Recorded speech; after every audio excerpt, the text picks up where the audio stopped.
Just a few minutes from the hustle and bustle of downtown, life is a little slower on the Saanich Peninsula. Farmers' fields have gone from green to gold as the summer sun soaks in.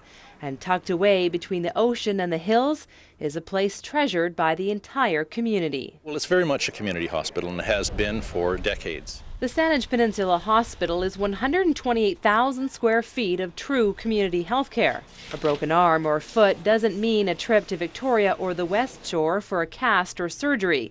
There are more than 30 doctors and specialists here, and most of them live in the area. But the idea that you would see your family doctor here but go to a hospital outside of the community really also disturbs continuity of care. People living on the Saanich Peninsula have been coming to this hospital for everything from broken bones and heart attacks for the past 30 years.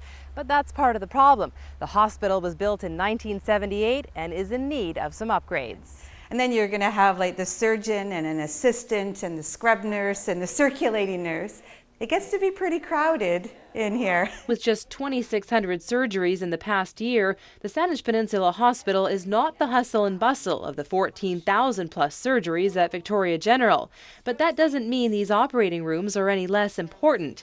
It is 2011 though, and with all this high-tech gear, more space is needed. The operating rooms are small. The equipment that we now have, whether it's laparoscopic or laser, are large panels of machines that need space, and it's just too small, besides the color scheme, which is just passé. Now, when we get all the carts and equipments in the room, sometimes you're jumping over cords and you're, having to do the limba under some of the equipment. Now with $10 million in secured funding, work on 3 new state-of-the-art operating rooms and endoscopy suite is about to get underway.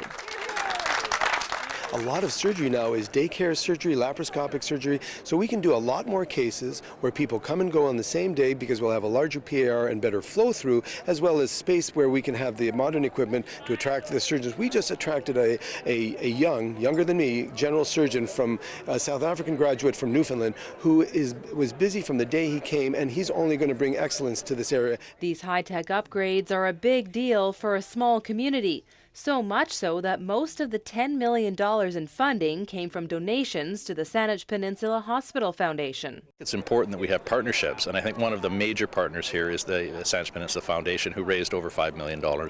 Just a tremendous fundraising capability. The community has been super. I mean, we went to them and they came up with the $5 million in just under 3 years. The renovations include a whole new electrical upgrade, which are already underway. And with shovels in the ground, the new ORs are expected to be complete by next summer.